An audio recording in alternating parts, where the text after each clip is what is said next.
Saudara-saudara, seperti yang saya katakan tadi, bahwa kalau saudara dan saya hidup di dalam Tuhan, itu harus benar-benar belajar mulai melepaskan apa yang menjadi ikatan-ikatan ini. Karena itu salah satu yang menjadi penghalang di dalam kehidupan kita untuk meraih apa yang Tuhan sudah janjikan. Mari kita berdoa. Tuhan Yesus, siapkan hati dan pikiran kami. Karena Engkau tahu Tuhan, keadaan anak-anak-Mu di tempat ini. Ada roh yang lain yang melayang-layang, yang mengganggu, menutupi. Dari itu Tuhan, dalam nama Tuhan Yesus, aku usir kamu keluar. Jangan ganggu ruangan ini. Jangan ganggu pikiran anak-anak Tuhan di tempat ini. Hati, pendengaran, mata, telinga dan pikirannya. Dalam nama Tuhan Yesus keluar. Jangan ganggu. Kaya karata sikikikia karata sokoto koye kikia karata sa koye kikia karata sakata kaya karata sekete keria kata kaya karata sokoto koye kikia karata sokoto koye kikia karata sakata kaya karata se yogoroto sokotoko.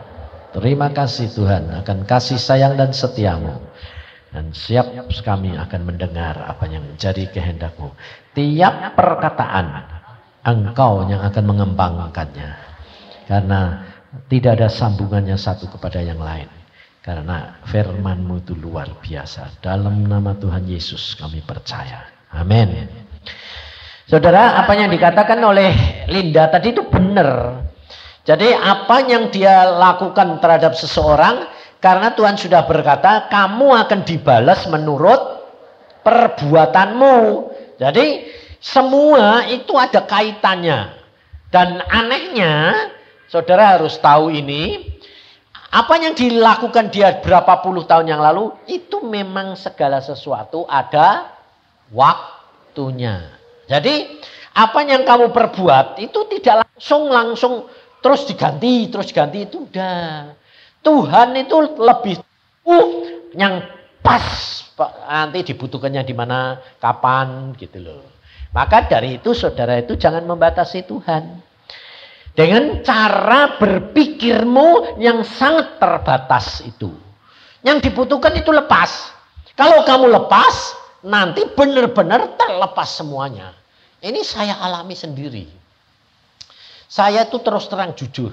Super mata duitan. Super mata keranjang. Super sombong. Saya ini punya kelebihan. Makanya sampai saya itu kadang-kadang gini, Tuhan, Engkau kok pilih orang kayak gini nih buat apa? Wong super jelek. Tuhan bilang, justru aku datang cari orang dosa. Jadi yang dicari itu orang yang sadar akan dosa-dosanya. Nah, orang yang tidak sadar itu terikat, saudara. Nah, saya dilepaskan semua, tapi caranya tidak sama. Jangan saudara nanti niru saya, tidak bisa. Wong jelekmu tidak seperti saya. Makanya sampai Tuhan katakan kamu itu tidak lebih dari seekor anjing.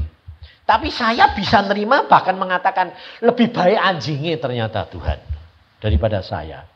Tapi yang penting Tuhan itu sayang. Loh. Menikmati sayangnya Tuhan itu luar biasa. Makanya saya bisa bersaksi, bisa mengatakan hidup dengan Tuhan itu luar biasa. Sebab demikian saya itu lepaskan ikatan itu. Nah, itu bukan hal yang gampang. Jangan saudara bisa bilang gini, instan bisa lepas dalam nama Yesus terus lepas. Gak bisa. Makanya seperti yang saya katakan tadi, di dalam iman itu percaya kalau kamu dapat firman, imani. Rema itu imani, tidak usah dipikir-pikir. Ngerti tidak ngerti, pokoknya jalanin, pasti jadi. Tapi kalau dalam melepaskan, itu kamu harus mengerti. Kenapa harus mengerti? Bukan langsung bilang, lepas. Tidak bisa, saudara. Kenapa? Kalau saudara tidak ngerti, saudara tidak bisa ngakuin. Dan Alkitab berkata, orang dosa ngaku dosa, bertobat, ngaku dosa, baru dilepasin, diselamatkan. Lah kalau kamu tidak ngakuin, kan Tuhan Maha tahu. Ya tidak usah sembahyang toh. Ngerti tidak? Lah perlunya kamu sembahyang buat apa? Wong Tuhan ini Maha tahu. Sebelum kamu minta, ada ayat yang berkata, sebelum kamu minta, Tuhan sudah tahu belum? Buat apa kamu sembahyang?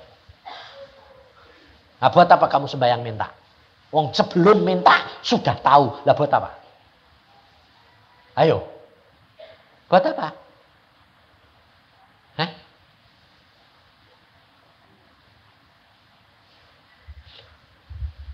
Tak ngerti ya?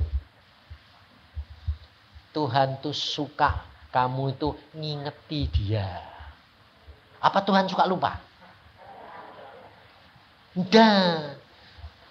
Tuhan itu mau supaya kamu sama dia itu hubungannya itu akrab. Contohnya sama anakmu. Kamu tahu enggak kebutuhan anakmu? Kenapa anakmu perlu minta? Sebab dia, Tuhan itu seneng kamu itu butuh dia. Loh, ya dah? Tuhan itu paling seneng kalau kamu butuh dia. Itu Tuhan. Aku bilang, loh Tuhan, kamu ini kok aneh-aneh sih? Kan kamu sudah tahu toh. Ya sudah tahu. Nah, kenapa saya bilang perintah? Aku kepengen kamu itu manja-manja loh. Aneh-aneh aku bilang itu. Jadi kalau saudara dan saya itu sayang sama Tuhan, saudara itu anakmu manja, seneng enggak? Saya itu loh kerap kali dikasih tahu sama istri saya. Kamu kalau sama cucumu ini kok sayangmu, sama itu kok enggak. Loh aku bilang, enggak, sebetulnya saya sih sama.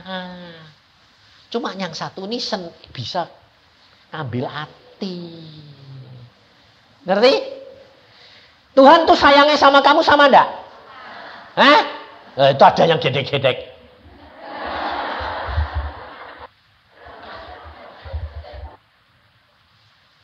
Sebetulnya cintanya Tuhan sama kamu, kasihnya sama enggak?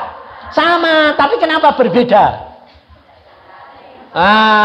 Yang satu nggak bisa ngambil hati nih Tuhan, yang satu udah. Lah itu, lah cucuku itu yang campur sama saya bertahun-tahun, itu kalau manggil saya aja mesra. Kalau yang lain kong, yang ini bilang engkong. Ayo coba beda enggak? Dua-dua manggilnya sama, kong, sama toh? Tapi yang satu itu engkong, terus nempel di sini dadane engkong, kong. Aku bilang, kok aneh tak bocah ini aku. Kok bisa nyentuh hati? Loh. Dan ternyata Tuhan tuh gitu, saudara. Makanya saudara sama saya kan beda. Kamu kalau doa coba.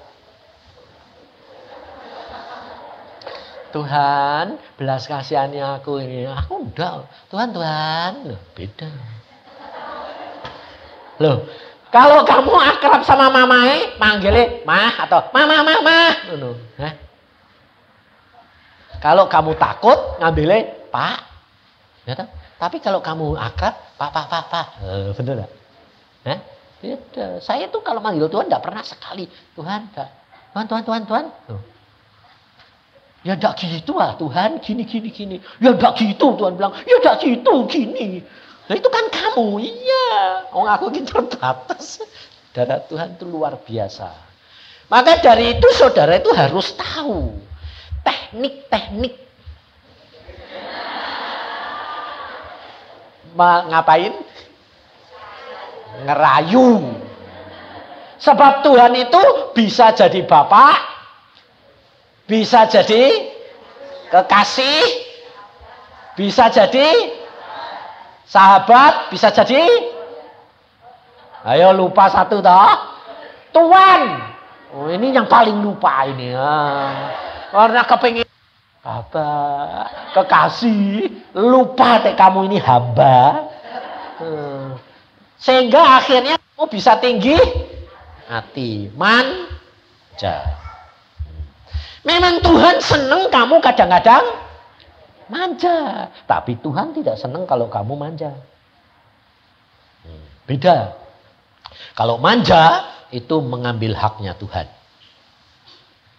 Tapi kalau kamu bermanja-manja itu tidak ngambil, tapi aleman. Beda. Maka dari itu saudara, hidup dengan Tuhan itu hidup dengan kenyataan. Makanya dia tidak punya nama, tapi disebut Bapak. Lalu ada Alkitab berkata, jangan kamu disebut Bapak. Jangan kamu di dalam dunia menyebut Bapak kepada seorang.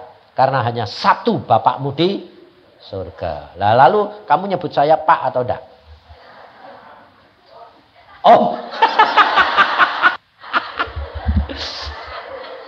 Makanya kalau baca Alkitab itu supaya saudara itu hayati dan alami. Supaya saudara itu ngerti. Nah tetap kamu nyebut saya ya Pak. Oh. Ya toh? Tapi beda. Bapak kita sebut itu adalah Bapak kita di surga yang melengkapi segala-galanya. Tapi kamu nyebut saya Pak sama Pak E. Hanya sekedar panggilan. Demikian juga kalau kita bilang Allah. Allah kita sama Allah. Beda saudara. Maka dari itu jangan memasalahkan perkara-perkara yang sia-sia. Tapi yang penting adalah bagaimana kita bisa terlepas dari iketan-iketan ini supaya kita bisa hidup berkelimpahan. Jadi kelimpahannya tidak duit, tapi kelimpahan dalam kebenaran. Duitnya nanti nyusul sendiri. Wong Alkitab berkata, cari dulu kerajaan surga serta kebenarannya, maka semuanya akan ditambahkan loh. Pak Ayat-ayat itu ya pinter loh ya. Wong sudah pinter ngerti, tapi tidak bisa ngelakoni. Itu masalahnya.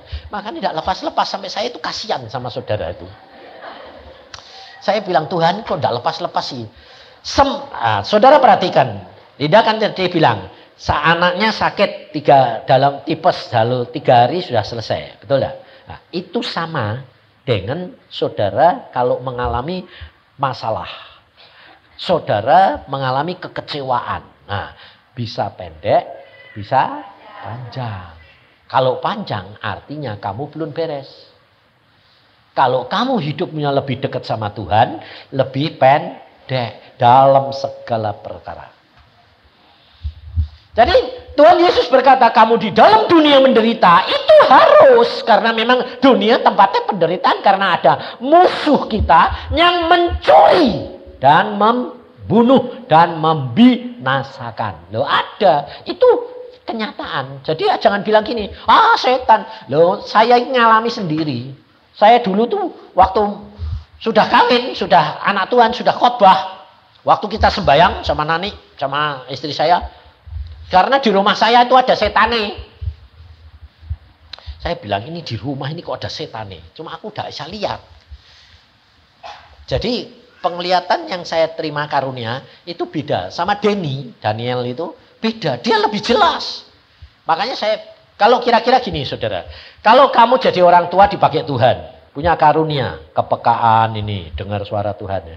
Terus anakmu harusnya lebih peka atau kalah sama kamu? Lebih. Kalau kalah sama kamu, yang tidak beres apa? Bapak-i. Jadi ingat loh. Tapi jangan dibalik. Kalau kamu pedit, anaknya harus lebih pedit. Salah. Jadi ngerti dah, firman Tuhan itu memang saudara harus alami sendiri. Lah, saya pada waktu sembahyang saya bilang, dia bilang, Nani bilang, Nani itu penglihatannya sama dengan Denny, jelas sekali. Kenapa saudara? Karena itu anugerah karya Tuhan. Lalu dia bilang, lah ini setan nih, memang kayak jenderal loh, bawa tongkat sekali. Saudara tahu saya ngomong apa? Mana? Setan kurang ajar. Loh, aku gitu loh saudara. Saya tuh dipukul sampai geledak saudara. Makanya jangan main-main. Aku bilang, kowe nek gak ngalami itu lah. Bisa sombong merasa punya kuasa. Yang ada di dalam saya lebih besar. Terus kowe kurang ajar sama setan. Mana? Aku ya gitu. Mana? Sini dia berani. Dipukulku mati geledak. Geledak saudara saya. Dan rasanya itu persis kayak dipukul pakai tongkat besi. Dulu bok. Aku bilang, "Loh Tuhan kok aku kok dipukul?" Baru ngomong gini, "Loh Tuhan aku kok dipukul? Kok kalah?" Tuhan jawabnya apa saudara? Kamu jangan kurang ajar. Sebab bagaimanapun juga itu setan itu dulunya adalah malaikat tangan kanan Allah. 3 malaikat. Iblis, Mikhail, dan Jibrail. Tingkatannya sama. Bayangin. Makanya dan ini si setan ini saudara tahu dia malaikat pujian dan penyembahan. Bayangin saudara. Makanya penyanyi-penyanyi yang itu luar biasa itu karena dia tahu yang dia itu malaikat pujian dan penyembahan untuk Tuhan. Luar biasa itu. Makanya jangan kurang ajar. Kita dilindungi sampai situ terus saya baru saat tahu, oh tidak boleh kurang ajar Tuhan, tidak boleh. Biarpun itu musuh Tuhan, tapi kamu tidak boleh kurang ajar. Kamu bisa usir dia dalam namaku kalau aku memperkenankannya. Dan kamu menjadi anakku yang berkenan. Lalu ada kuasa di dalam namanya. Tapi ingat, jangan gunakan kuasa itu sembarangan. Karena itu bisa mencuri kemuliaan Tuhan. Maka dari itu kuncinya di mana sebetulnya? Pikiran. Kalau pikiranmu sudah lepas, kau akan dibebaskan luar biasa. Ini saya alami saudara. Saya dulu pencemburu. Tuhan bilang, sekarang kamu punya kasih, lepaskan. Lepas. Saya itu cemburu saya itu dulu sama istri saya itu kelewatan saudara.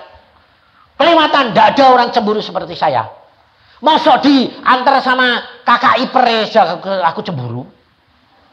Dia mantu pulang, kakaknya itu mantu pulang diantar, ya logis tau ya. Wong diantar mbek kakak ipere, suamine kakak. Aku cemburu.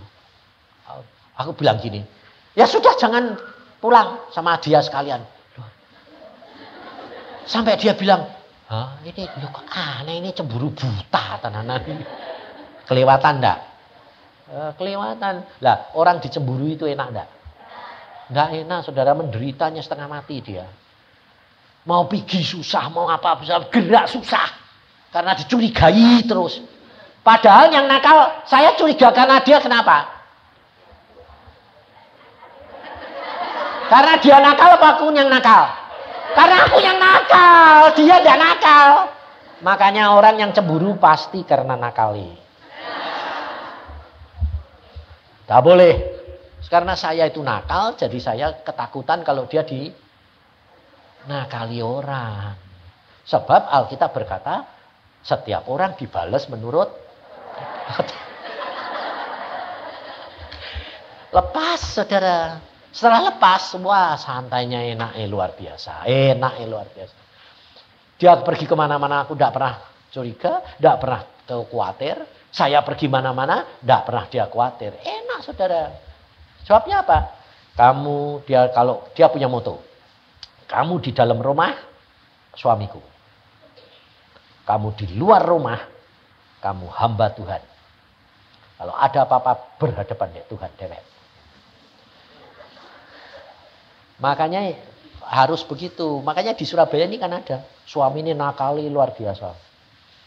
Lalu istri ini ngomong aku gini, Pak itu nakali luar biasa sih Pak. Suamiku itu. Di Surabaya ini. Pada waktu itu cuma Tuhan bilang, kenapa kamu enggak doain? Sudah Pak. Tapi kok enggak mempan. Mulai sekarang omong, pagi Tuhan. Pagri. Oh, disuruh magri. Pakai apa? Saya bilang, pakai kawat duri. Ini di Surabaya, saudara. Tak suruh magri pakai kaduri.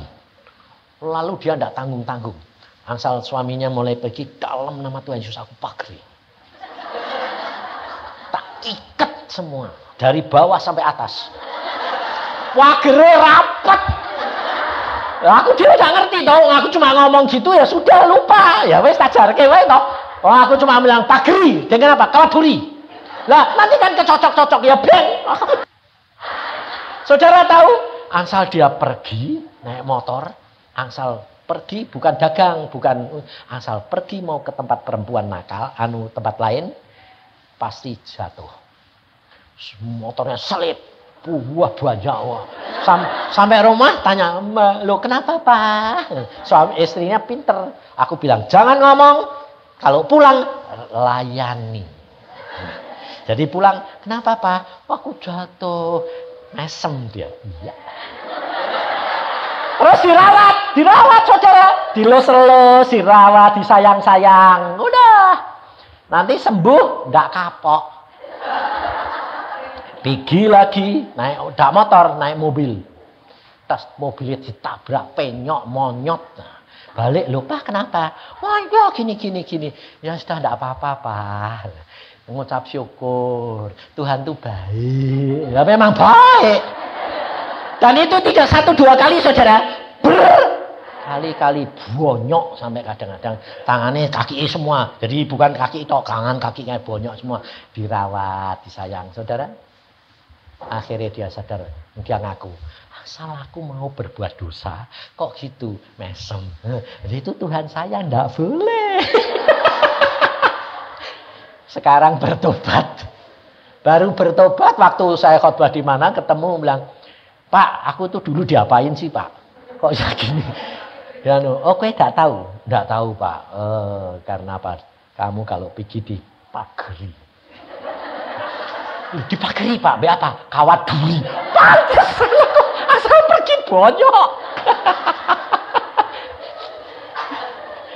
ini di saya. Karena orangnya sudah bertobat jadi saya ngomong. Lalu dia bilang, oh wis ngajari toh, bukan aku. Pada waktu aku diajak doa, Tuhan ngomong suruh maghrib. Jadi saudara tahu, dan itu terjadi saudara. Nah, yang di Cirebon lain lagi, istrinya yang tidak mau bertobat. 15 tahun tidak bisa bertobat. Didoain sampai umurnya sudah 65. Terus dia bilang, Pak, aku ini sudah tua Pak, jadi orang Kristen sudah 15 tahun lebih, ini suami istriku tidak mau bertobat. Kenapa tidak mau bertobat? Tidak tahu. Ya sudah, tidak tahu aku. Nah, terus bagaimana Pak?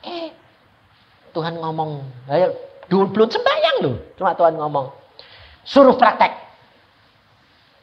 Aku ya cuma niru larang ngerti itu praktek. Loh, praktek apa? Iman tanpa perbuatan kosong. Iman tanpa perbuatan kosong. Apa sih Pak maksudnya?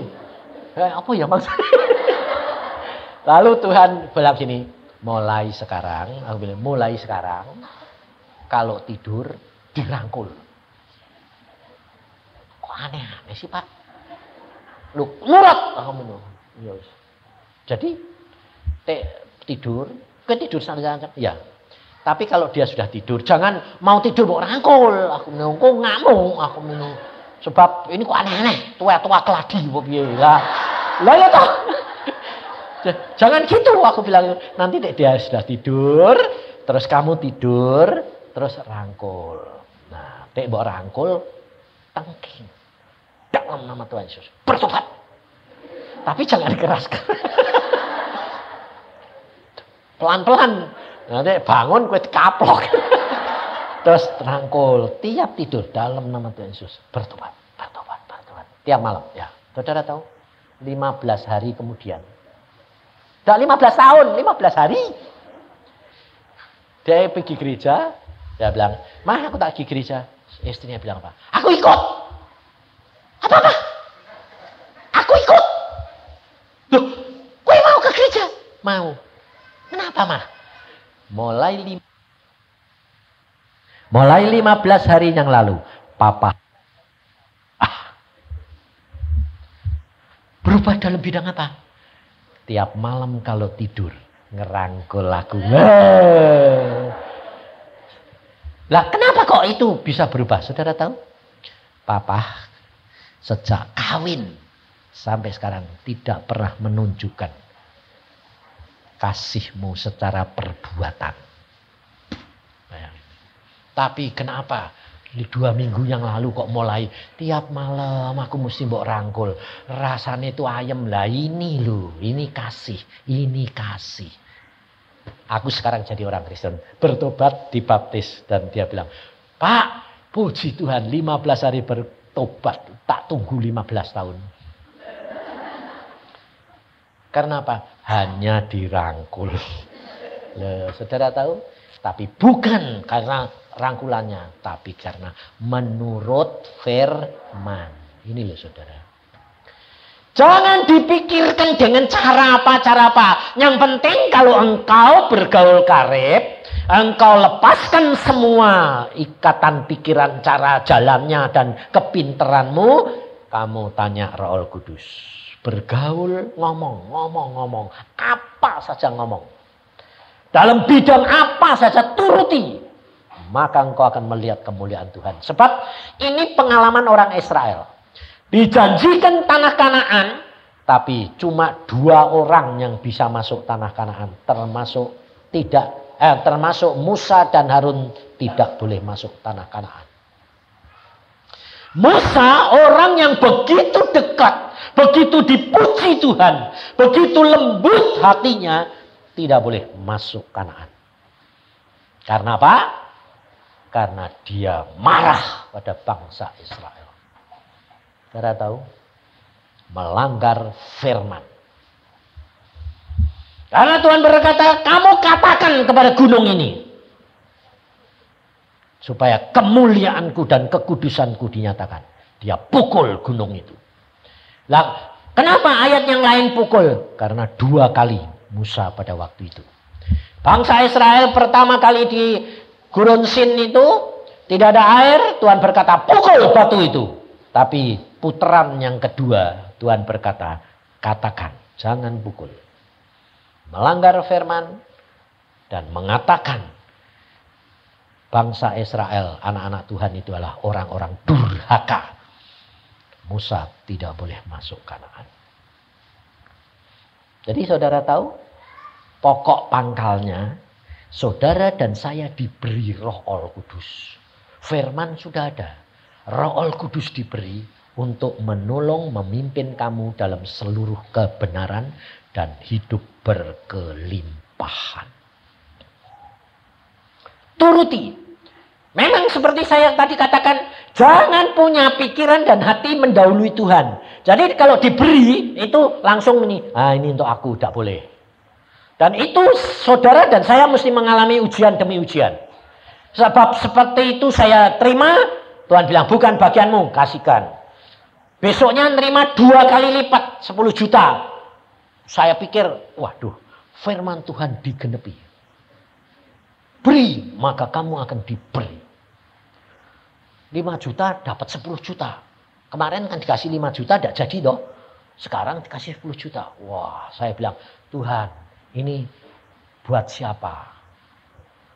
Tuhan ketawa lagi. Loh kok ketawa lagi? Lalu Tuhan bilang, banyak ya Yusa. Digituin. Banyak ya Yusa. Ya. Lalu Tuhan bilang, lihat hatimu. Kowe kepingin bang? Iya. Ya makanya tidak tak kasih ke kowe. Tak mau kasih lagi. Tidak. Saudara tahu? Karena apa? Mendidik saya supaya bisa lepas dari ikatan.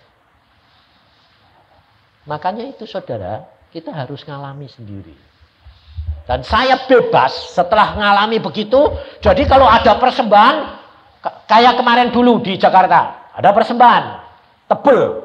Saya tidak mau lihat dulu. Sebabnya kayak lihat dulu. Nanti pengen. Jadi saya, wih tebel. Tak kantongi terus. Untuk siapa Tuhan? Untuk orang yang nganter kamu.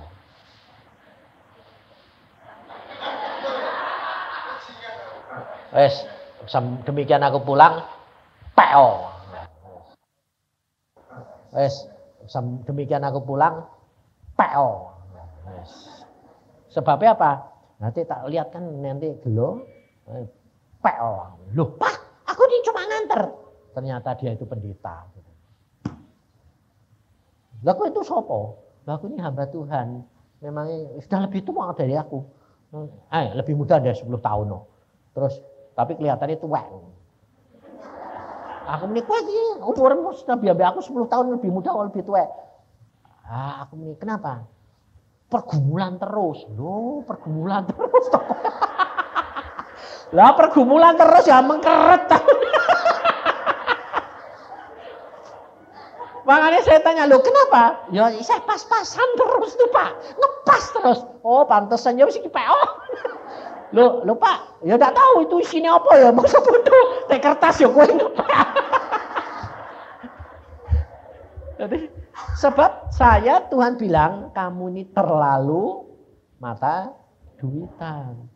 Jadi lalu Tuhan beli jalan satu-satunya kalau kamu terima apa-apa, tanya aku.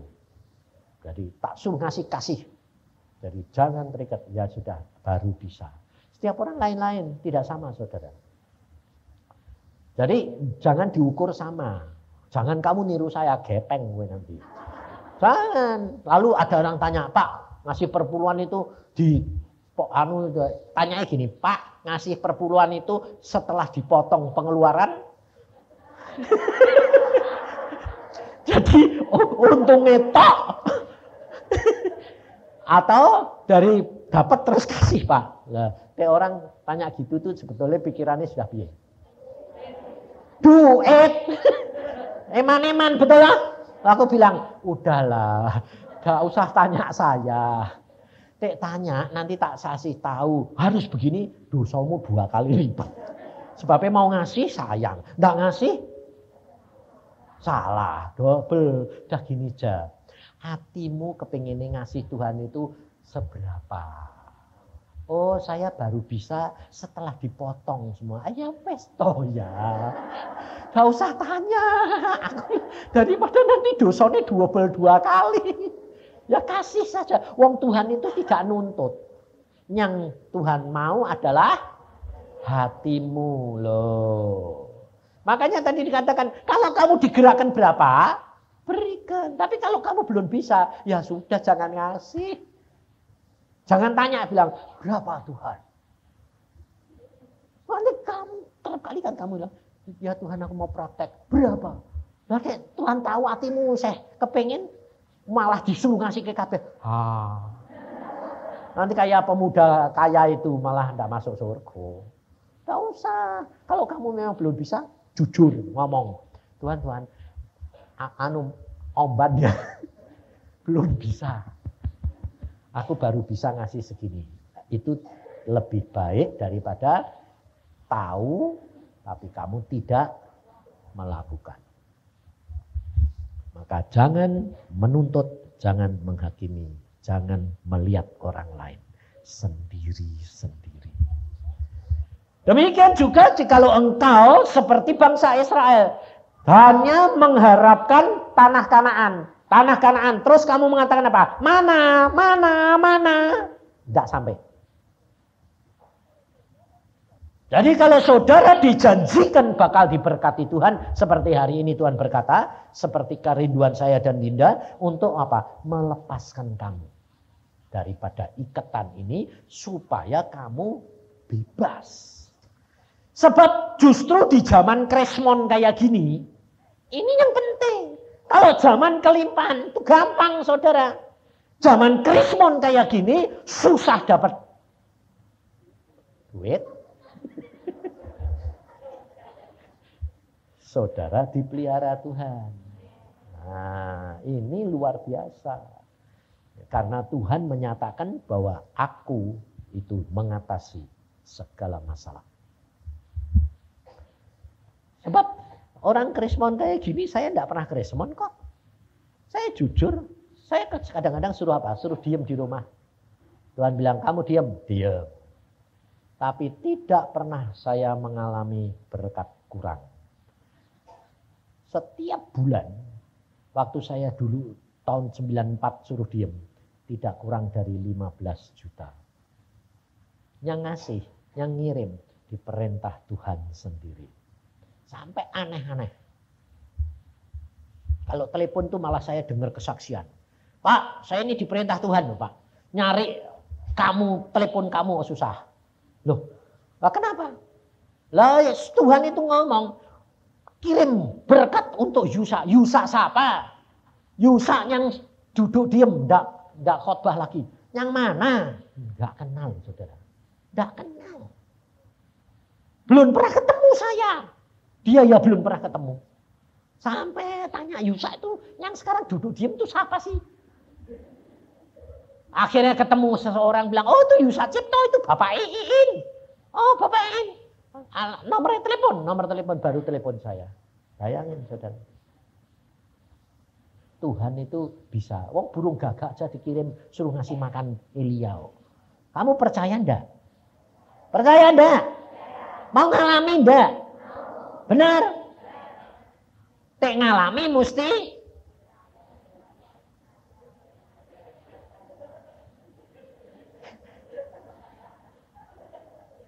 mengasingkan diri.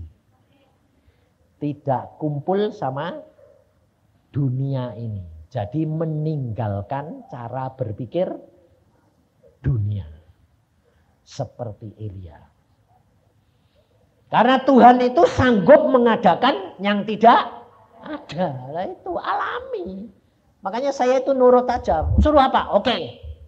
Suruh diam. Suruh pergi. Saya ke Australia ini saudara tahu. Pak, pergi Australia. Saya tanya, Tuhan pergi Tuhan. Pergi. Ya, pergi. Tidak pernah saya tanya, mana tiketnya. Kalau saya bilang, Tuhan kau suruh bayar.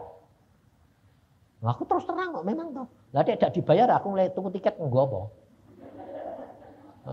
Tuhan bayar. Tuhan ini malah ngomong, lah kowe kan duit dolar toh. Lu malah gitu. Aku muni, Tuhan bayar. Lah kowe kan duit dolar toh. Duit, ayo pakai dolar. Oh ya wes. Nah, saudara tahu, segala perkara tanya. Jangan gini. Bayar. Kowe duit dolar toh. Loh aku kan mbok suruh, ya kowe bayar. Lah ya. Masih terikat dah? Terikat loh. Aku bilang, Tuhan berangkat ke Australia. Berangkat. Bayar. Kowe duit dolar toh. Duwe. Ya nganggo dolarmu toh. Ya wis. Tak bayar nganggo dolarku. Sebab saudara tahu, itu caranya Tuhan. Sebab Tuhan tidak mau kamu terikat. Loh, kalau diundang saudara, ke luar negeri apa itu? Kalau nuruti persembahan, tidak nutup. Persembahannya paling berapa? Nopek. Sampai, dolarnya aku itu buat saya sama istri saya 3.000 dolar Australia. Tapi Tuhan itu sudah jangan peduli. Pokoknya nurut.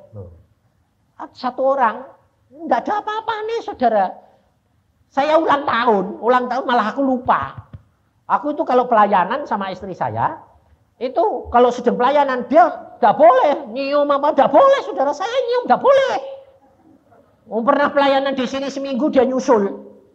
Udah seminggu nyusul, aku ya kangen toh ya wong istri. Keringete wae.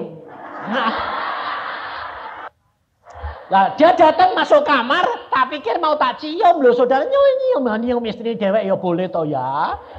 Sedeng ini loh saudara, yang Tuhan bilang Oh sorry ya udah situ. Bayangin saudara, saya tidak boleh. Aku bilang Tuhan, itu perkara yang kecil-kecil saudara, tidak boleh. Nah, waktu ulang tahun aku tidak pernah ingat. Pagi-pagi dia itu nyium saya. Di Melbourne. Kamu ini kok? Kali ini boleh kok. Ada apa? Kowe ulang tahun. Oh, aku ulang tahun. Saudara, diundang makan sama seorang. Malah dirayain, pulang dikasih amplop. Sudah dirayain dikasih amplop, dikasih cek. Loh lucunya apa? Ngasihnya cek dalam rupiah. 15 juta. Di kurs $3.000 Australia. Pasal? Ada kelebihannya enggak? Ada lah, kolektornya itu tadi.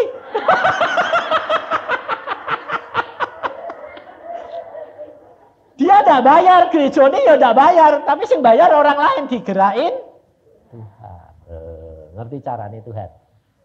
Jadi jangan terikat. Jangan harus begini, harus begini, harus begini. Tidak usah. Tuhan lebih tahu kebutuhan saudara. Tuhan lebih tahu mau memberkati saudara berapa. Belajar peka terhadap pimpinan roh. Nah, kau akan lihat. Nah, makanya hari ini kau sudah tahu toh. Jadi cara melepaskan pikiran. Habis itu sekarang kita praktek. Supaya Tuhan memberikan hujannya yang tadi pagi itu benar-benar kamu bisa terima. Karena kamu sudah tidak terikat. Nah, hari ini kita berdoa minta apa? Kuasa. Kuasa untuk melepaskan itu. Kuasa untuk apa? Menikmati. Dipagri, bukan dengan kawat duri. Sebab apa yang saya lihat kalau saudara itu nanti sudah lepas dari ikatan, saudara di dalam jalan Tuhan, itu ada kurungan dari gelas yang ngurungin saudara. Sehingga saudara dan saya tidak kena akan apa? Panah api lagi. Nah, karena ini hari ini saudara sudah mau melepaskan, ya toh? Tapi nanti satu saat, hari ini, besok, lusa, saudara ngalami apa? Ujian. Jadi pikiranmu yang hari ini mbok lepaske, besok-besok itu balik. Mestine yo ora ngono. Wong Tuhan itu lebih tahu kebutuhan kamu. Hati-hati. Kalau itu mbok terima, masuk lagi. Demikian juga sakit penyakit. Sudah kamu sembuh. Kalau nanti satu saat kamu merasa lagi, kamu bilang, loh kok terasa lagi. Itu ujian. Seperti firman Tuhan berkata, rumah yang dulunya ada setan penyakit maupun setan apa, diusir keluar, rumah itu sudah bersih, setan keliling-keliling, dia kepengen balik. Kalau dia masuk, dia membawa 7 temannya yang lebih jahat. Hati-hati. Jadi jangan kaget kalau orang Kristen itu sudah bertobat baik, ngalami mujizat, kadang-kadang jadi orang Kristen yang lebih jahat daripada orang yang tidak Kristen. Kenapa? Karena dia di dalam pelayanan keluarnya baik, tapi hatinya sakit. Hati-hati ya. Yuk kita berdoa.